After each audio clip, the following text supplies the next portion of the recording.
Bienvenidos al capítulo 5 de nuestro curso de instructor CCNA, donde revisaremos esta vez la capa de red del modelo OSI, capa número 3, en nuestro recorrido por la encapsulación de datos generadas en la capa de aplicación. Este es uno de los capítulos más importantes que vamos a ver porque contiene los fundamentos necesarios para comprender cómo funciona el direccionamiento IP a nivel general y en el enrutamiento, básicamente, o cómo funcionan los routers, que es uno de los dos grandes tópicos que se ven a lo largo de SSNA 1. Uno es el proceso completo de encapsulación que vamos revisando continuamente a través de estos videos.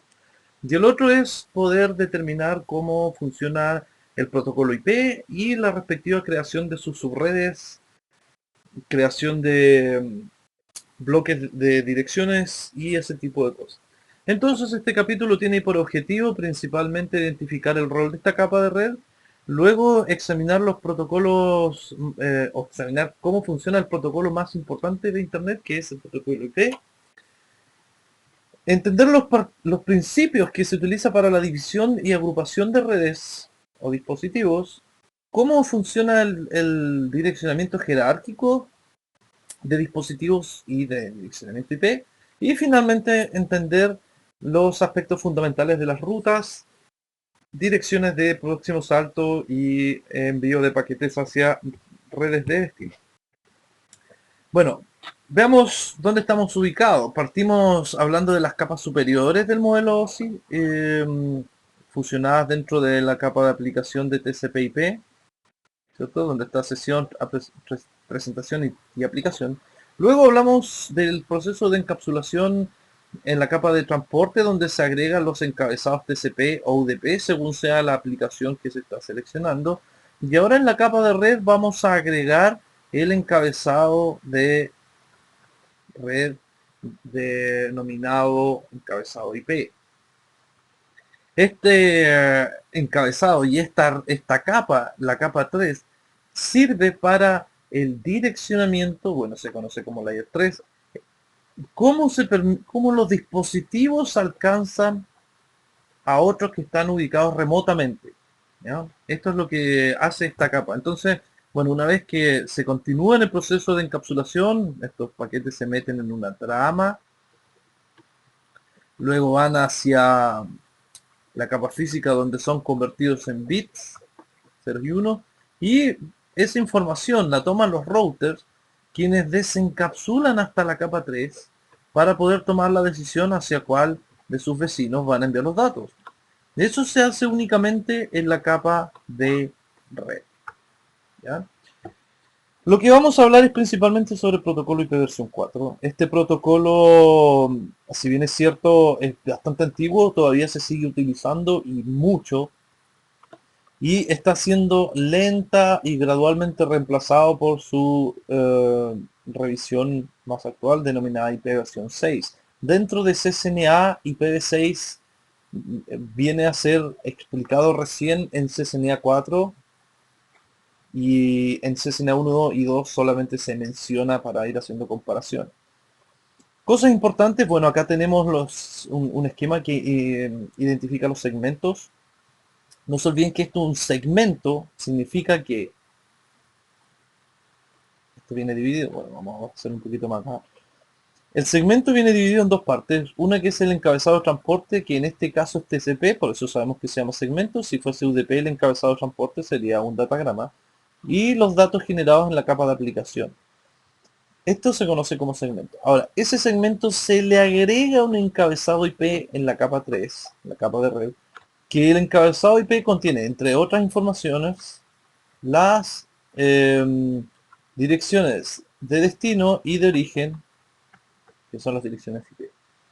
Bien, todo este conjunto de información, que ya aparece acá, el segmento más el encabezado IP se conoce como paquete. Esta es la PDU de la capa de red, paquete. No se olviden, según nuestro modelo OSI, tenemos transporte, red, enlace de datos física, ¿cuáles son las distintas PDU de las capas? Esto es una de las preguntas claves de CCNA1, se las van a hacer siempre en las pruebas y ustedes también tienen que preguntársela mucho a sus alumnos. ¿Cuáles son las PDU de cada una de sus capas? La capa de aplicación se conoce como datos. Presentación y sesión también reciben el mismo nombre, por eso se fusionan dentro de una en el modelo TCP/IP. La capa de transporte se denomina segmento o datagrama según sea el encabezado que se agrega, pero segmento es genérico. La capa de red recibe el nombre de paquete, en la PDU de la capa de red es paquete, en la capa de enlace de datos es trama o frame, y en la capa física es bits. Esto que está aquí anótenlo de alguna manera, no se olviden porque es muy importante. El paquete entonces consiste en el segmento que viene encapsulado desde arriba, más la información de direccionamiento de capa 3 que está construida en un encabezado IP.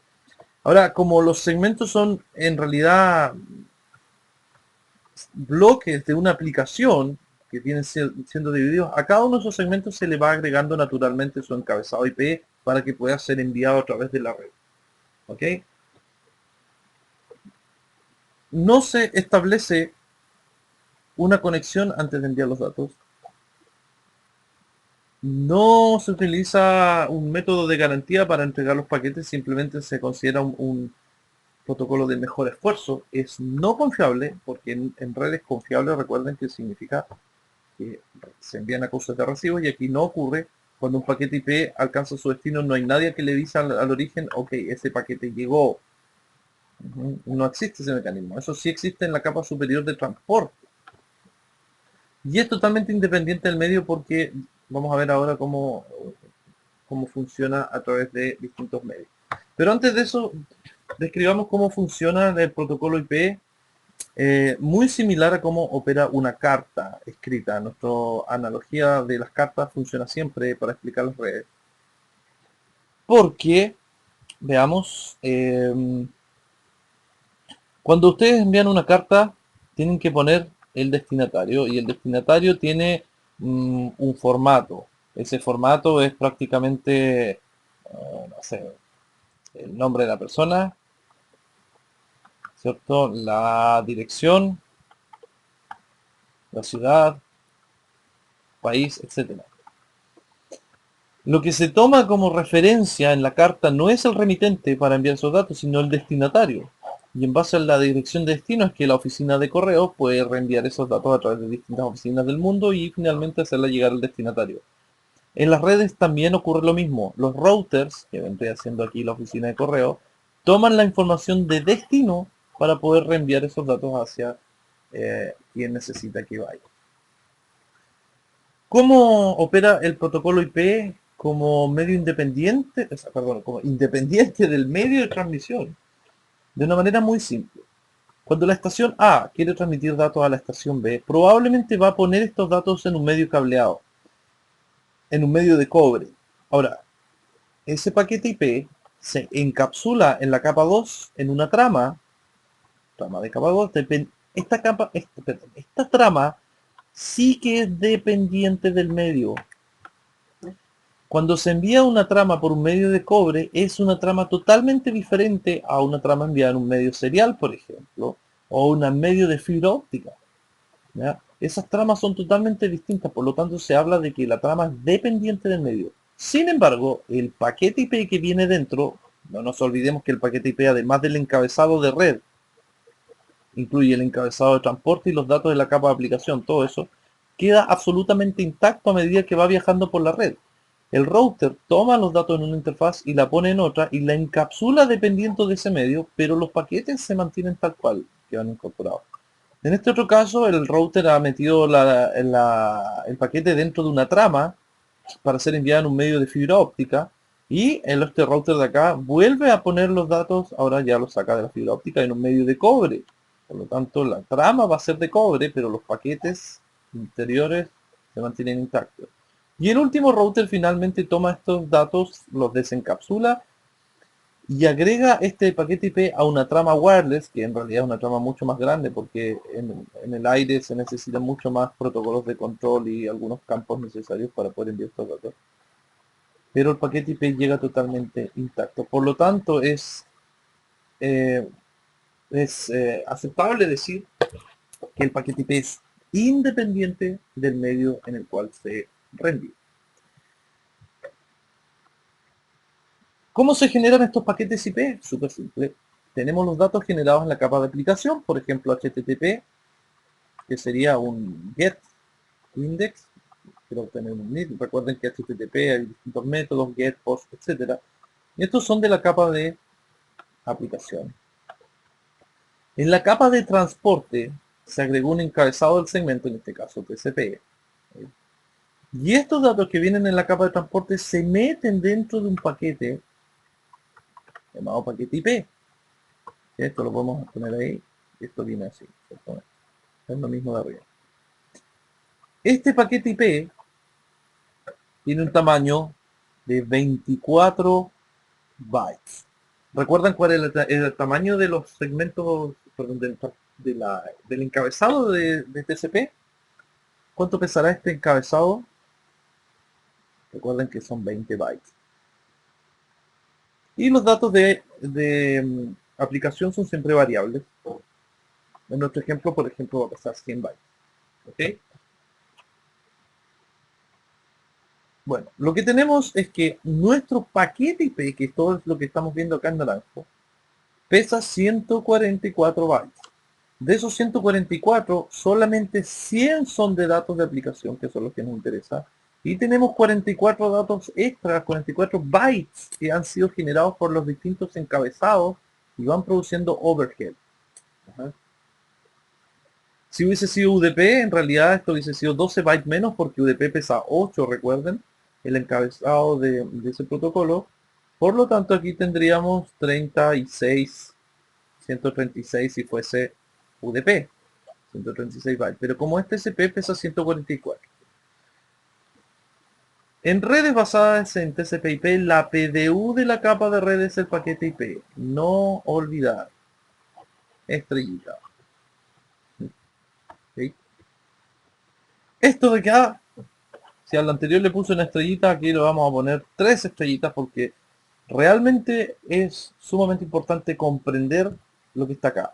Esto es el encabezado IP, el encabezado IP versión 4. El encabezado IPv6 es variablemente distinto a esto, pero por ahora nos vamos a enfocar en este encabezado. Tiene una longitud de 22 bits cada uno de estas filas de campos, que en su conjunto hacen, ya saben, 4 bytes. Fíjense, al igual que el encabezado de TCP, acá tenemos 4 bytes, más los 4 siguientes, 4 siguientes, 4 siguientes, y los últimos. Y tenemos un total de 24 bytes. Entonces, correcto decir que el encabezado IP genera un overhead de 24 bytes. No todos estos campos son importantes. Bueno, en estricto rigor sí son importantes, pero para nuestro estudio de CSNA no nos vamos a fijar en todos, simplemente por lo menos destaquemos el campo ver, que son 4 bits para identificar la versión, y esto siempre va a ir con un número 4 binario, que es este. Siempre va a ir en esto porque indica que estamos utilizando el protocolo IP versión 4. El campo siguiente, IHL o Internet Header Length, longitud del encabezado de Internet, que es todo esto, me va a indicar exactamente cuánto pesa todo esto. El tamaño completo de este encabezado.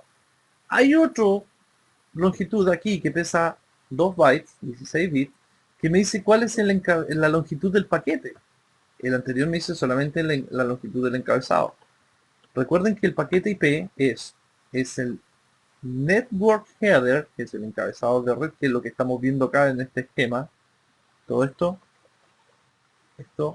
es eso, más los datos contenidos en un segmento, que son el encabezado TCP o UDP, si fuese el datagrama, y los datos. El campo IHL solamente me dice cuánto mide este encabezado, qué tamaño tiene. Y el campo Packet Length me dice cuánto pesa todo eso. ¿Okay? Bueno, luego vienen algunos campos de identificación, flagging, si es que viene con fragmentación, etcétera. El campo Service Type, ok, se ocupa para calidad de servicio, OS principalmente, y es el marcado de paquetes. Pero sin embargo, que muy importante es este, el famoso TTL o Time to Live, o si su sistema operativo viene en español, TDB. Este campo es fundamental saber de qué se trata porque es el que tenemos disponible para evitar los bucles de capa 3. Por ejemplo, tenemos tres routers, router 1, 2 y 3, y uno de los routers tiene la red 10. Y acá tenemos el host A.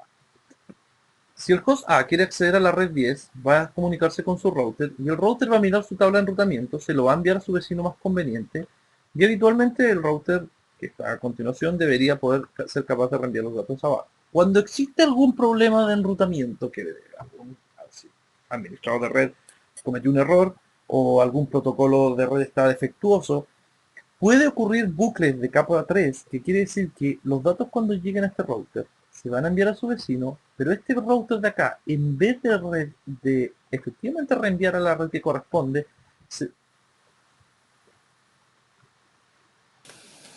entonces los datos son enviados hacia este router y este router por algún motivo puede hacer que los datos se envíen a ese otro router en vez de utilizar la red que tiene que ser reenviada.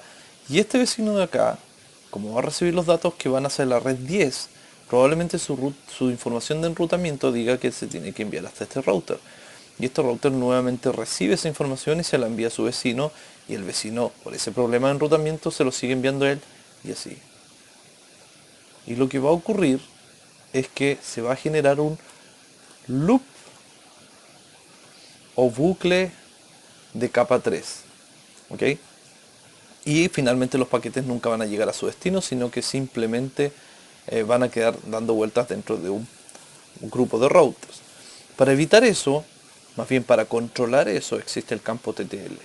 Este campo TTL se preocupa de cada vez que los paquetes IP salen desde una máquina, van generados con un número de TTL que es asignado dinámicamente por el sistema operativo, por ejemplo 32, y a medida que van pasando por un hop, que hop es sinónimo de router o salto en nuestro lenguaje de redes, este router decrementa 1 en el TTL. Por lo tanto, si sale con un TTL 32, aquí va a pasar hacia el siguiente router con un TTL 31, hasta con un 30, 29, 28, 27 y así sucesivamente hasta que este campo TTL llegue a 0, y cuando llegue a 0 quiere decir que el router lo descarta y no sigue reenviando los datos a sus vecinos. Y con eso se evita que se genere un bucle de capa 3. Bien, así que este campo es fundamental. Muy muy importante que ustedes lo sepan, que lo tengan pendiente y que entiendan cómo funciona el campo TTL. Otros campos como protocol y header checksum no son revisados en profundidad acá, pero sí estos dos, que son las direcciones IP, tanto de origen como de destino. Si pueden apreciar bien, esto va desde el bit 0 hasta el 31. Entonces es correcto decir que cada una de las direcciones IP tiene una longitud de 32 bits. Cada dirección IPv4 tiene una longitud de 32 bits. Entonces si vamos a un navegador, vamos a Google,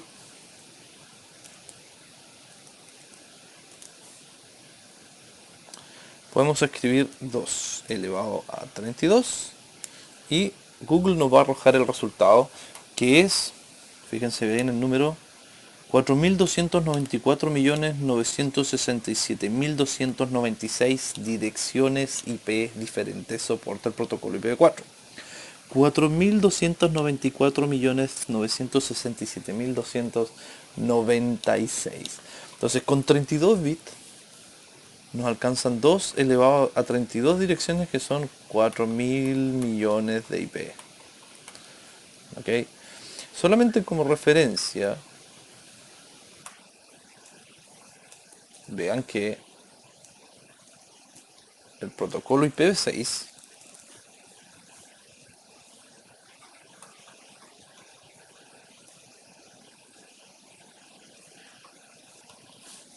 utiliza 128 bits para sus direcciones de origen y destino. Por lo tanto, 2 elevado a 128 es ese número que ustedes habían visto aquí, que es un número realmente gigante. Es tan grande que ni siquiera alcanza a ser escrito aquí, ¿sí? Así es que las direcciones IPv6 contienen miles de millones de veces más direcciones que IPv4. 4.000 millones de direcciones puede parecer mucho, pero en realidad no es tanto para las redes hoy en día. Bueno, otro aspecto importante que hay que revisar respecto a IPv4 o a la capa de red en realidad, es cómo se agrupan los dispositivos en distintas redes y en grupos jerárquicos. Hay varias razones por las cuales se agrupan los dispositivos en subredes. Ajá. Y hay distintos términos para agregar esto o para más bien identificar grupos de subredes distintos. Acá, por ejemplo, en la diapositiva tenemos que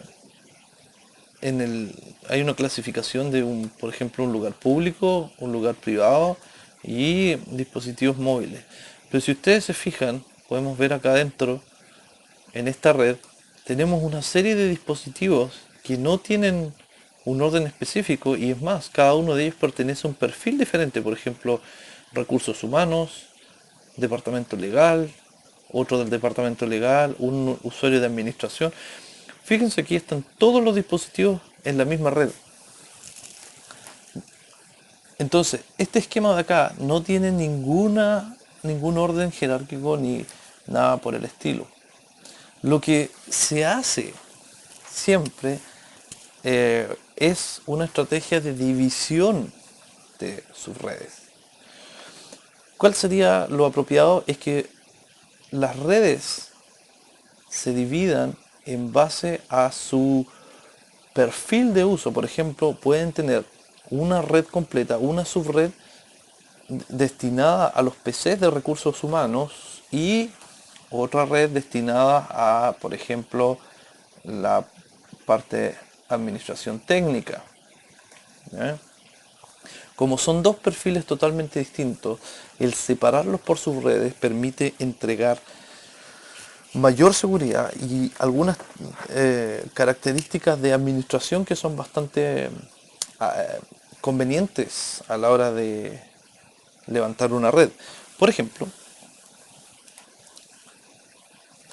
fíjense, hemos dividido, supongamos que estos hosts originalmente estaban todos en un gran solo bloque IP, los hemos dividido en dos utilizando un router.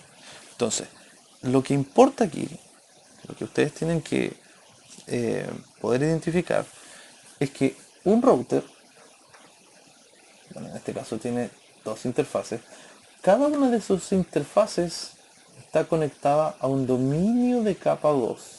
¿Ya? O en otras palabras, un dominio de broadcast. Este es un término muy utilizado, un dominio de broadcast. ¿Qué es lo que sería un dominio de broadcast? Bueno, primero expliquemos lo que es el broadcast.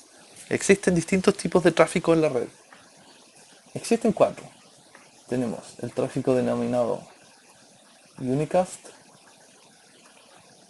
multicast y tenemos broadcast.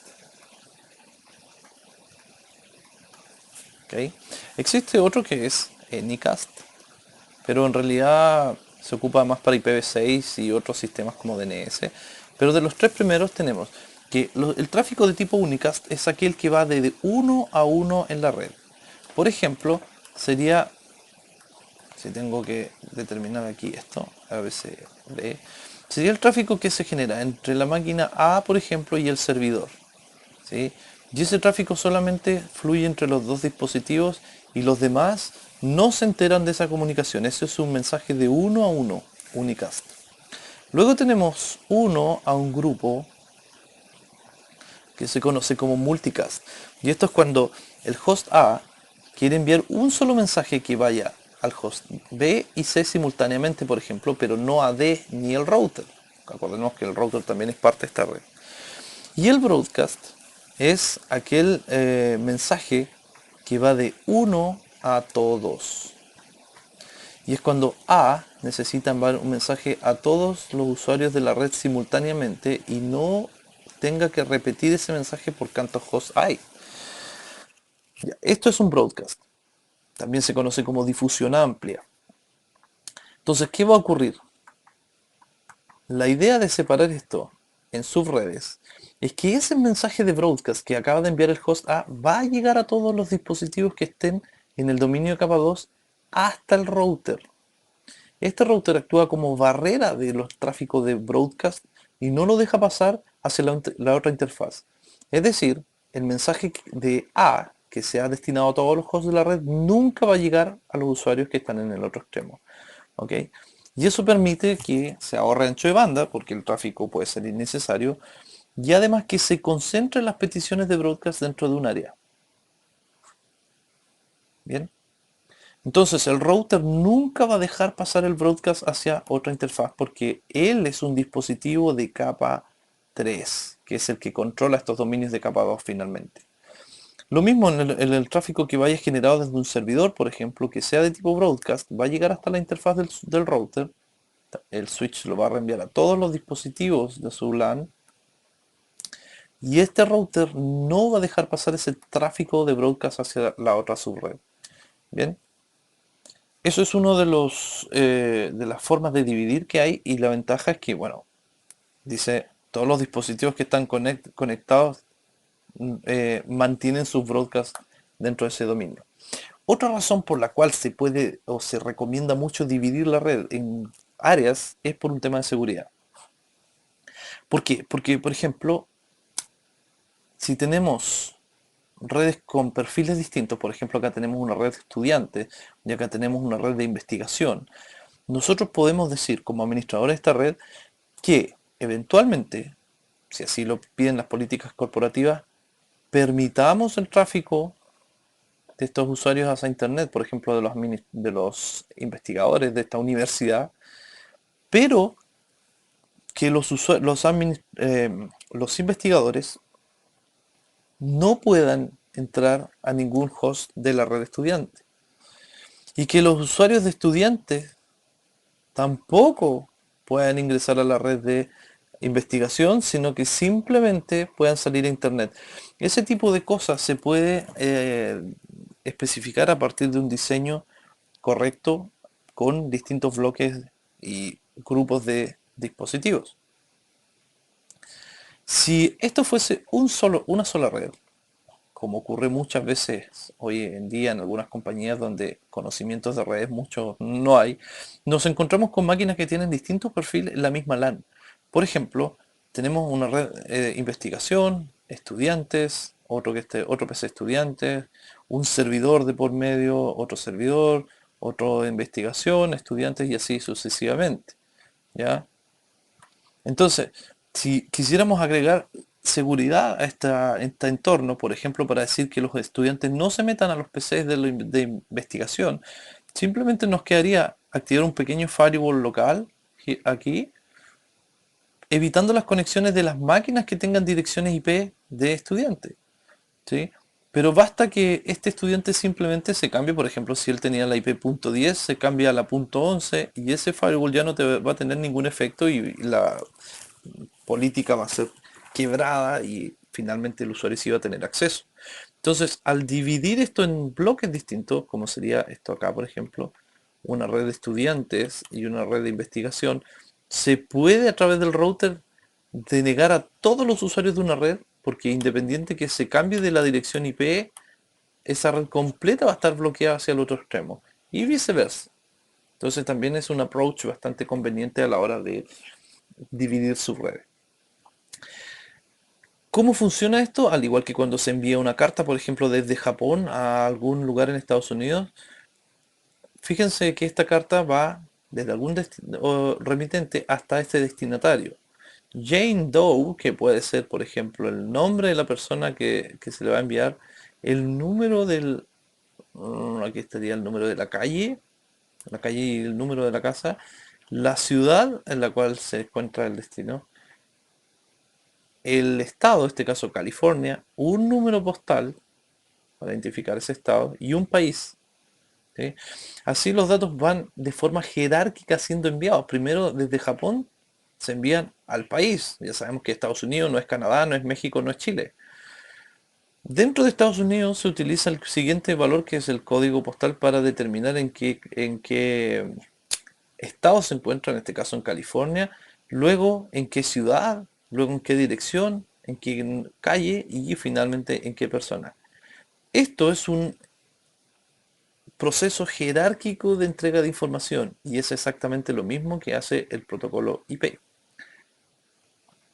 Lo hace de la siguiente forma. Y esto es sumamente importante. Ajá. Creo que voy a tener que pronto elegir otra forma de llamar la atención porque tanta estrella no es muy práctico. Bueno, las direcciones IP ya decíamos que tienen 32 bits de longitud. Eso es una ley. O sea, IPv4 igual 32 bits. ¿Vale?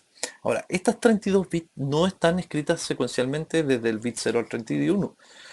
Están divididas las direcciones IP en grupos denominadas octetos, que son agrupaciones de 8 bits, es decir, un byte, que se van separando por un punto y por consecuencia tenemos que una dirección IP tiene siempre 4 octetos separados por puntos en formato decimal. ¿Ok?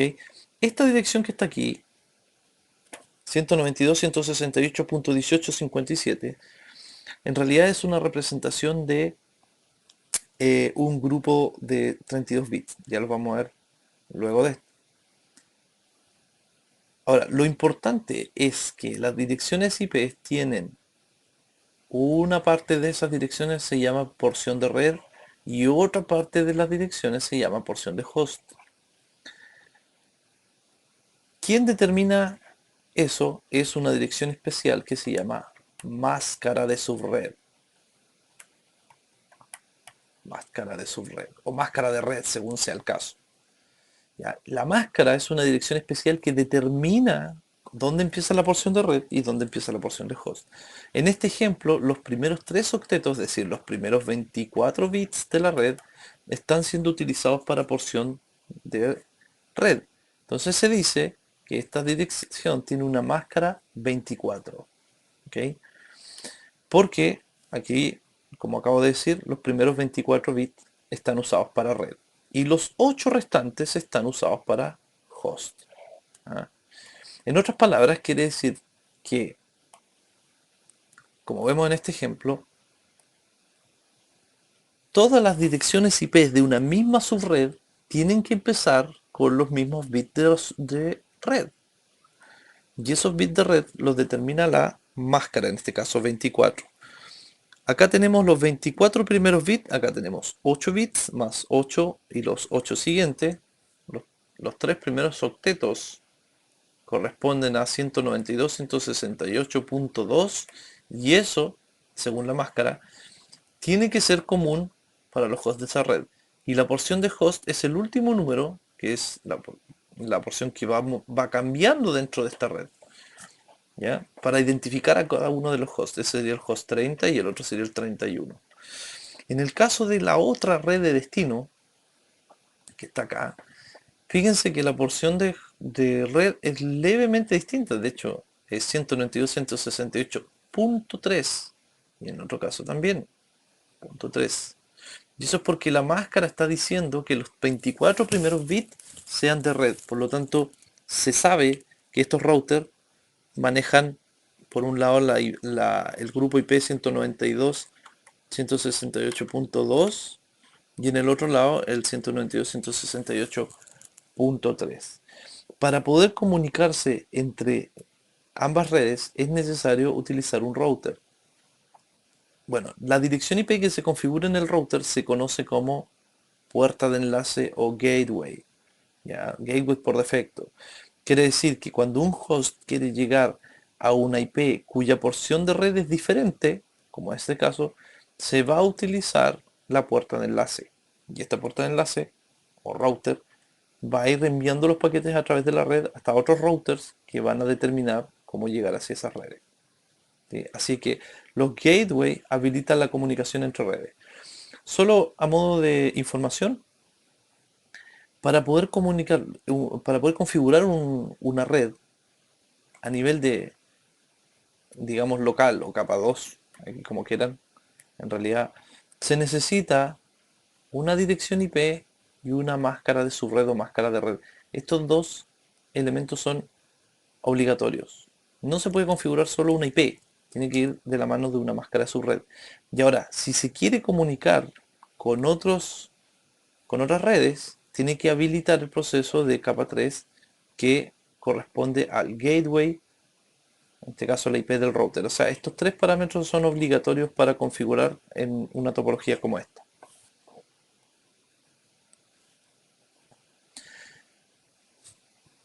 Un paquete IP generado en un host va pasando por múltiples dispositivos de networking, entre los cuales destacamos switches, routers y otros tipos, y se puede ir revisando por cuáles de estos routers los paquetes IP van saltando en la red hasta llegar al destino. Y eso lo podemos hacer con una herramienta muy simple que viene en todos los sistemas operativos, que se conoce como Trace. En el caso de Windows, la aplicación es, ups, escribí mal, Tracert. ¿Ya? En el caso del sistema operativo de Cisco, la línea de comando es traceroute, al igual que en Unix, pero acá en Windows podemos usar Tracer. Voy a usar la opción "-d" para ver cuántos routers, por ejemplo, yo puedo acceder desde mi PC hasta, veamos, si tengo que ir a google.cl. ¿Ya? Desde mi propio PC estoy trazando la ruta por un máximo de 30 saltos o 30 routers y quiero ver por cuántos routers pasa mi máquina para llegar hasta google.cl. Y efectivamente pasa por 7 routers. ¿Ya? Entonces se puede hacer una traza y yo puedo empezar a escribir las direcciones IP a las cuales estos routers eh, pertenecen para llegar hasta mi destino, que fue google.cl. Una cosa interesante que se puede hacer es, bueno, le voy a sacar la opción "-d", que de acuerdo a la línea de comandos de Tracer era para no convertir las direcciones en nombres DNS porque se va a demorar bastante, pero ahora sí lo voy a hacer.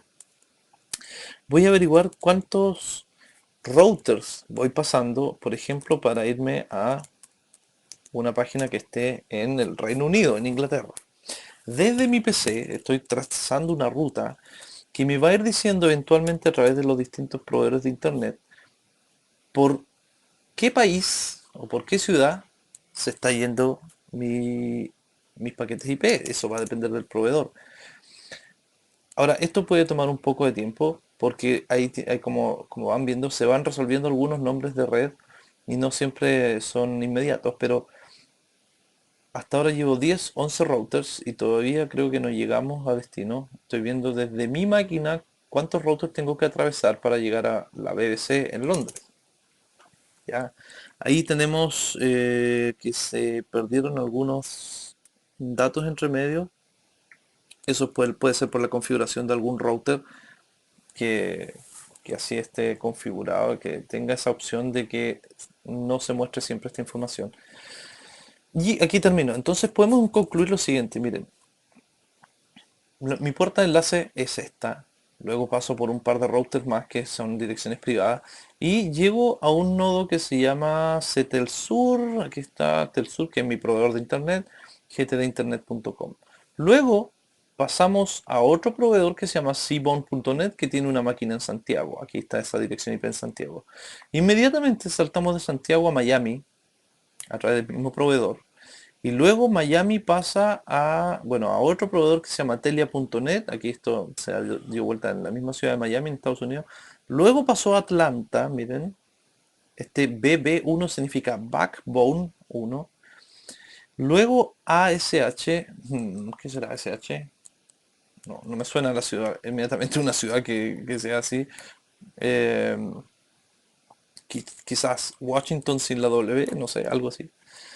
Y de todas maneras, después fíjense LDN. LDN me suena a mí como Londres. Luego viene Londres nuevamente, una máquina Siemens, y aquí está en Londres, se salta, llega finalmente hasta BBC. Entonces, y aquí al final llegó al servidor que queríamos buscar. Fíjense la vuelta, o sea, si me permiten hacer un dibujo muy malo porque, no sé ustedes, pero a mí me cuesta mucho dibujar el mundo. Acá tenemos Inglaterra, España y bueno, África ya, ok. Lo que acabamos de ver es que mi PC, que está aquí en algún lugar de Sudamérica, se fue hasta Santiago de Chile. Santiago de Chile pasó en un par de routers, luego se fue directo hasta Miami. En Miami, en Estados Unidos, pasó o una, por una máquina en Atlanta, luego en Atlanta en otro server que no logré identificar y pasó por la fibra óptica submarina hasta Londres. En Londres se dio un par de vueltas y llegó finalmente a destino. Esa es la ruta que tomaron mis paquetes a través del mundo y eso lo podemos ver a través de la identificación de estos pequeños numeritos o siglas que nos ayudan a decir el nombre de la ciudad. Es interesante hacer este ejercicio y ustedes podrían en su casa, por ejemplo, hacer una ruta hasta un sitio web en Rusia, por ejemplo, un buscador yandex.ru y pueden ver qué ruta toman sus paquetes hacia Rusia desde su propia máquina. Vamos a detener esto, sí. O hasta cualquier lugar, por ejemplo, nick.australia, no sé si existirá, o algún sitio web, no, creo que no existe, algún sitio web en Australia o algún otro país. Ustedes pueden trazar la ruta a través de todo el mundo y ver eh, cómo se generan la traza a través de estos distintos routers por distintas partes del mundo. ¿Ok? Bueno, para ir terminando este video, ups, me salté de un golpe hacia la última presentación. Ahí está. Para ir, vamos terminando ya en esta parte, vamos a ver cómo ocurren los aspectos fundamentales de rutas, direcciones de siguiente salto y reenvío de paquetes. Y aquí tiene un rol fundamental los dispositivos que actúan como gateway, ¿ya? Porque utilizan una tabla de enrutamiento y este es un concepto que vamos a empezar a identificar muy frecuentemente que en nuestro trabajo con router porque es uno de los elementos más importantes en este curso CCNA que es de routing and switching, ¿sí?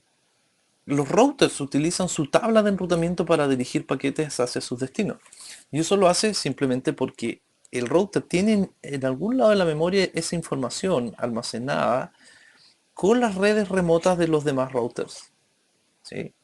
Entonces, cuando llamemos host router L de local y R de remoto, cuando llega un paquete de datos a este router y este router tiene que tomar la decisión de enviarlos, por ejemplo, acá dice va un paquete IP hacia la 10.1.1.0, lo que va a hacer es enviárselo a su vecino.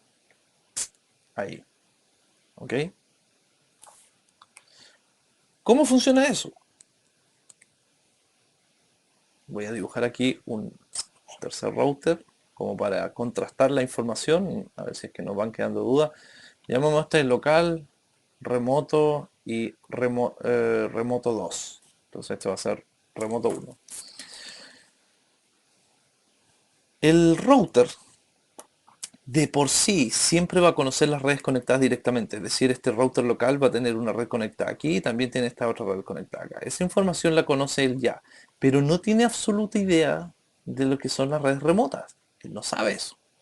Entonces, por ejemplo, acá puede haber otra red que sea la red 30.000 máscara 24. Y esta red 30 tampoco la conoce el router local, sino que simplemente la conoce R2 y asimismo como R2 no conoce ninguna de las rutas remotas. Entonces hay que enseñarle a los routers a llegar a esos destinos. Y eso se puede hacer de una de dos formas. De manera estática, es decir, definiendo manualmente las tablas de enrutamiento, las rutas que se van a crear y la otra es de manera dinámica utilizando algún protocolo de enrutamiento. En el transcurso del curso CCNA1 vamos a ver solamente enrutamiento estático. Eventualmente puede que hablemos de RIP o algo muy sencillo con dinámico, pero no va dentro del curso CCNA1. A lo más se configuran rutas estáticas. Entonces, lo que hay que hacer con el router local es enseñarle los tres elementos claves de una ruta. Acá hay un comando, que es el comando iproute, con el cual se configura la ruta, y se le tiene que decir cuál es la ruta que voy a llegar. Le voy a enseñar a llegar a la red 10.1.1.0, cuya máscara es 24. Ya, este es el primer elemento, este es el segundo, la máscara, y el tercer elemento es lo que se conoce como dirección de siguiente salto. Si yo estoy ubicado aquí en el router local y quiero llegar a la red remota, mi siguiente salto va a ser siempre el router vecino inmediatamente disponible en esa dirección. Es decir, 192.168.1.2. ¿Ya? Y con ese comando le he enseñado a aprender esta ruta. Ahora, router local, me falta enseñarle esta otra ruta. Y ingreso nuevamente el comando iproute para llegar a la red 10.1.2.0 en este caso con máscara 24. Voy a usar el mismo gateway o la misma dirección de next hop. Sin embargo, el router local para llegar a la red 30 acá arriba, tengo que decirle que su next hop address, su dirección de salto local, de siguiente salto, ya no puede ser esa, sino que va a tener que ser cualquiera sea esté configurada en ese enlace de allá. Esa es la dirección de siguiente salto. Desde la perspectiva del router de acá, el router de la derecha, el router 1, él sí conoce estas redes que tiene conectadas directamente, no hay que enseñárselas, pero no tiene idea, por ejemplo, de la red 30. Entonces, si router 1 quisiera aprender a llegar allá, no importa que esa red está a dos routers de distancia. Siempre, y esto es súper importante, siempre la dirección de next hop va a ser esta. En este caso, la dirección 11. No la de arriba, porque esa está más allá de mi alcance. Y router 1 no conoce aún este enlace, por lo tanto sería muy complicado hacerlo llegar a una red por la cual todavía no conoce. Pero sí conoce de todas maneras esta IP. ¿Ok? Así que la dirección de siguiente salto es siempre esa. Acá tenemos el mismo dibujo, un poco más detallado, que en realidad esta es la salida real del comando show iproute dentro de un router que muestra la ruta IP.